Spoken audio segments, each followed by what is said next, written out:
ऐसा देखें, अब आपके हालात देखें, अमेरिका में डोनाल्ड ट्रंप आ चुके हैं और वो कुछ ताबड़तोड़ हमले कर रहे हैं रोजाना। कोलंबिया उन्होंने जहाज भेजे, कोलंबिया के जहाज वापस आ गए, उन्होंने सबको रगड़ा लगा दिया। कोलंबिया ने सारे दरवाजे खोल दिए कि दूसरे भी भेजते हैं हमारे पास बेशक। इस किस्म के हालात हैं यहाँ पे। अमदाद पाकिस्तान की उन्होंने बंद की हुई है। हमारे कुछ 34 से 36 जो प्रोजेक्ट थे जो अमेरिकन स्पॉन्सर्ड थे, अमेरिकन फंडेड थे, वो सारे बंद हो गए हुए हैं। दूसरी साइड पे अब बिलावल भुट्टो साहब नाराज हो गए आपसे, अब वो उस तरफ से भी रस्साकशी है और फिर सड़कें गर्म हो रही हैं, तो कहाँ स्टैंड करेंगे आप? देखें, एक तो जो ट्रंप हैं वो अपनी माशी जो है वो फोकस उनका मईशत पे है अमेरिका की, और पाकिस्तान का जो ट्रेड बैलेंस है वो अमेरिका के हक में है। तो वो उनका जो माइक्रोस्कोप है उसमें पाकिस्तान जो है वो खतरा कोई नहीं, और हमारे इंशाल्लाह तल्लुकात बड़े बेहतर जाएंगे ट्रंप रिजीम के साथ। बिल्कुल वो वक्त भी आया हुआ। वक्त क्या लेके आया जी? देखिए, ये तो अभी उनसे मुशावरत होगी, मैं उस मुशावरत में नहीं था, तो ट्रेड और इन्वेस्टमेंट के लिए वो आया हुआ है। तो देखें, बात ये, वैसे भी हम तो एड मांगते ही नहीं है किसी से, हम तो ट्रेड मांगते हैं, हमारा एड का एजेंडा नहीं है। तो ये जो इनकी उम्मीद है कि ट्रंप से जो ठंडी हवाएं आनी है, और बहुत ज्यादा उम्मीद है, और बड़ी इन्होंने कोशिश भी बहुत की है, बहुत कोशिश की है। अमेरिका में जितनी मेहनत की होती उतनी अपनी हुकूमत में की होती, तो वो इनको ये दिन ना देखना पड़ता। बहरहाल देखें, बात ये है कि आपने कहा जी सड़कें गर्म होने जा रही हैं, तो सड़कें गर्म कौन करता था?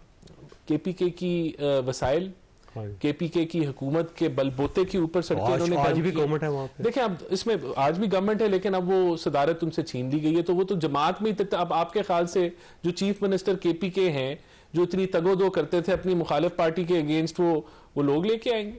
तो वो एक तो वहां तोड़ फोड़ का तो मैं नहीं समझता कि देखें, वैसे भी जो माशी एक चैलेंज था वो खत्म हो गया। आज आपकी स्टेबल होगी इकोनॉमी, आगे हमें ग्रोथ और बेहतरी नजर आ रहे हैं।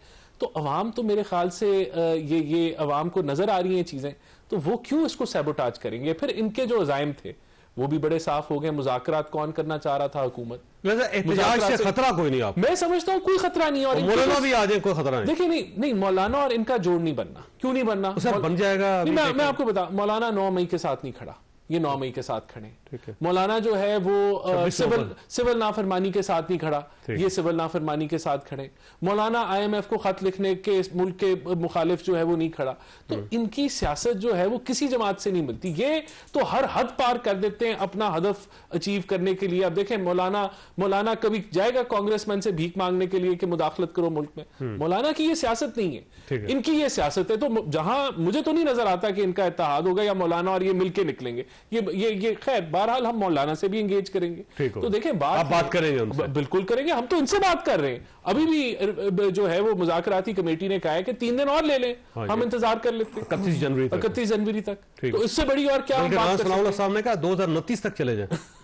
बिल्कुल ठीक है, उन्होंने छलांग देखे उन्होंने कहा 2029 तक हम बैठे हैं, हमारे दरवाजे, इस प्राइम मिनिस्टर के दरवाजे खुले हैं जी, हम मुज़ाकरात के लिए तैयार हैं।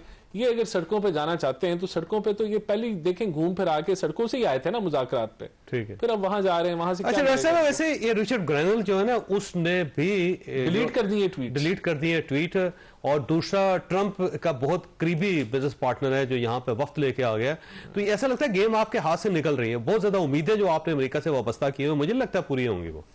देखिए जी, हम तो अमेरिका के साथ मतलब उम्मीदें कोई वाबस्ता नहीं की, भी परेशान ये हैं। हमें तो देखे ना जी, पहले इन्होंने गेम से आउट किया हुआ है, गेम से इन्होंने हमें आउट किया हुआ है, हमारे लीडर्स को इन्होंने जेल में रखा हुआ है, और मतलब कहीं से भी ये हमें स्पेस देने को तैयार नहीं है। तो हम तो वी आर रेडी। नहीं, स्पेस इन्होंने दिया पिछले दिनों। जुनैद अकबर साहब को इन्होंने बनाया पब्लिक अकाउंट्स कमेटी के चेयरमैन। इन्होंने अलाउ कर दिया, ठीक है, प्राइम मिनिस्टर साहब ने, जुनैद अकबर साहब ने खुद माना है जी, बिल्कुल प्राइम मिनिस्टर को राजी किया।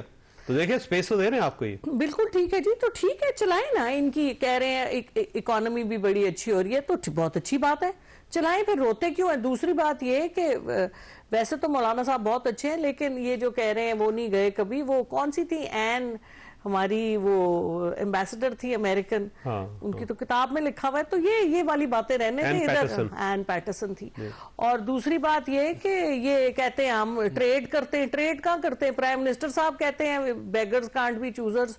वो तो उनका पहला स्लोगन था जब वो आए थे। नहीं, ये तो फैक्ट है। नहीं, ऐसी कोई बात नहीं है। आप अपने हम गरीब आदमी अपने आधी रोटी में भी गुजारा कर सकता है, जरूरी नहीं है कि वो सड़क पे जाके भीख मांगे।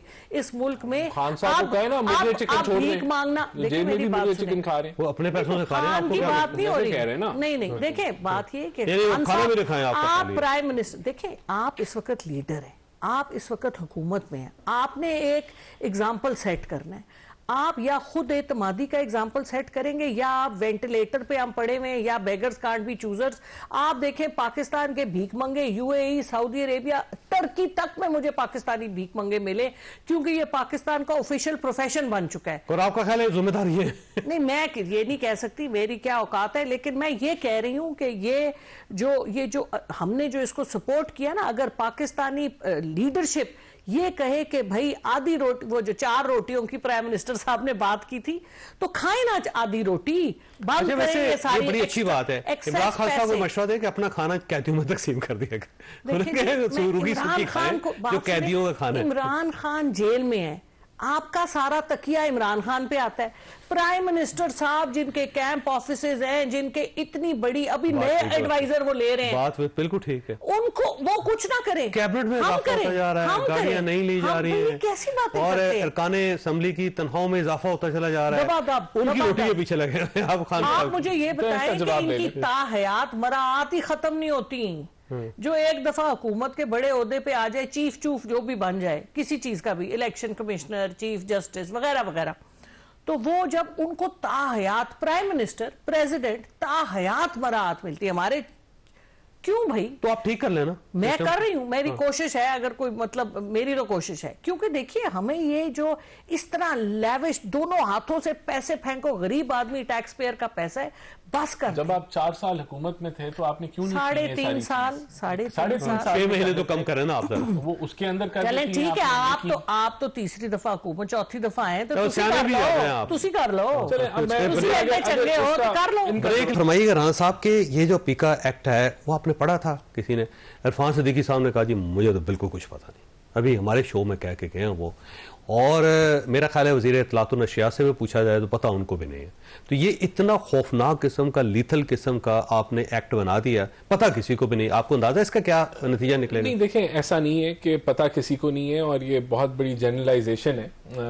पीका एक्ट जो है वो सोशल मीडिया के हवाले से है, और उसके अंदर जो अथॉरिटी बनाई जा रही है उसकी ज़रूरत है, और दुनिया भर में सोशल मीडिया के हवाले से कानून साजी पे नज़रसानी की जा रही है, उसको अपडेट किया जा रहा है। और यहाँ भी पाकिस्तान में भी जो सोशल मीडिया है पिछले 10 सालों में जितनी तेज़ी से उसका आर्किटेक्चर चेंज हुआ है, तो इसकी ज़रूरत है, ये वक्त की ज़रूरत है। अब ये अज्यूम किया जा रहा है कि ये कानून गलत है। अच्छा, जब ये देखिए गवर्नमेंट फेक न्यूज़ फैलाती है तो उसके ऊपर कोई पाबंदी नहीं होनी चाहिए। गवर्नमेंट ने कहा था कि जनाब ये दहशतगर्द पाकिस्तान तहरीक इंसाफ, और इनके बहुत पाबंदी लग रही है, फेक न्यूज़ साबित हुई बात में। वज़ीर इत्तलात व नशियात ने खुद फरमाया, फिर उन्होंने कहा जी कंटेनर नहीं है, फिर कहा जी कंटेनर्स हैं। तो जो फेक न्यूज़ गवर्नमेंट फैलाती तो क्या वो भी आएंगे? मेरे ख्याल से हम इसको अज्यूम कर रहे हैं कि हर ऐसी चीज के जो गवर्नमेंट पे तनकीद होगी या जो गवर्नमेंट किसी पे तनकीद करेगी वो इसके जिम्मे में आ जाएगा, ऐसे नहीं होगा। अच्छा, वैसे फेक न्यूज़ है क्या? देखिए ये फेक न्यूज जो है, ये जो अथॉरिटी बनेगी, इन चीजों की एक डिटेल डेफिनेशन आएगी। डेफिनेशन है ही नहीं उसकी। नहीं देखिए बनेगी ना कि ये फेक न्यूज क्या है, ऐसे तो नहीं हो सकता। अच्छा, एक खबर जो आज गलत साबित हो रही है, एक हफ्ते बाद ठीक साबित हो जाएगी फिर? नहीं देखिए, हम अजम्पशन ये कर रहे हैं कि जो तनकीद है उसको भी हम फेक न्यूज में शामिल करेंगे। नहीं, ये चीजें ऐसे नहीं चलेंगी। ये बड़ी, देखें आजकल आप जो एआई के जो जाली इमेजेस बन रहे हैं, बेहुदा इमेजेस बन रहे हैं, वो इसकी जद में आएगा। जो नैरेटिव्स बनते हैं जो तो सर आप उसके अंदर मेंशन करें ना कि सिर्फ एआई के जरिए जो खबर फैलाई जाएगी या क्लिप्स बनेंगे उसके ऊपर कदम लगेगी। आप कह रहे हैं कि तमाम यूट्यूबर, सोशल मीडिया के ऊपर जो आदमी है उस पहले रेगुलेटर अथॉरिटी से इजाजत लेनी पड़ेगी। 2 करोड़ लोग होंगे, क्या कैपेसिटी होगी उसके अंदर इतने लोगों को डील करने की, उनको लाइसेंस जारी करने की, उनको चेक करने की? ये एकदम से सारों के खिलाफ कोई कार्रवाइयां तो नहीं हो जाएंगी ना। ये ऐसे हम अज्यूम कर रहे हैं, ये अथॉरिटी बनेगी, उसकी कैपेसिटी बिल्ड होगी, वो डिटेल्ड रूल्स में जाएगी, अगर कोई कंप्लेंट आएगी उसकी इन्वेस्टिगेशन होगी, फिर मामला आगे बढ़ेंगे। तो मेरे ख्याल से मैं ये जरूर कहूंगा कि अभी ये जितने भी कंसर्न्स जो उठ रहे हैं, हुकूमत की जिम्मेदारी है कि इनके साथ एंगेज करें, डॉक्टर साहब हाँ ठीक है, इनके साथ एंगेज देखिए करें। आज तक हम कुंडे नहीं उतरवा सके बिजली के, मीटर पूरे नहीं कर सके, मीटर चेक नहीं कर सके, गैस और बिजली का मसला हल नहीं कर सके हम आज तक, जो बिजली चोरी है उसको नहीं रोक सके, और नया आपने काम शुरू कर दिया है जो आपके कंट्रोल में नहीं है। देखिए हमें अब एंगेज डॉक्टर साहब करना पास चाहिए आना मुख्तलिफ जो स्टेक होल्डर्स हैं और उनके साथ जो है एंगेजमेंट के साथ आगे बढ़ना। पहले कर लेना था ना सर, अब अभी कानून- फांसी लगा के आप कह रहे हैं केस नहीं, चलेगा। अभी किसी को फांसी नहीं लगी, अभी तो कानून बना है, ये इम्प्लीमेंट होगा। इसके अंदर अगर कोई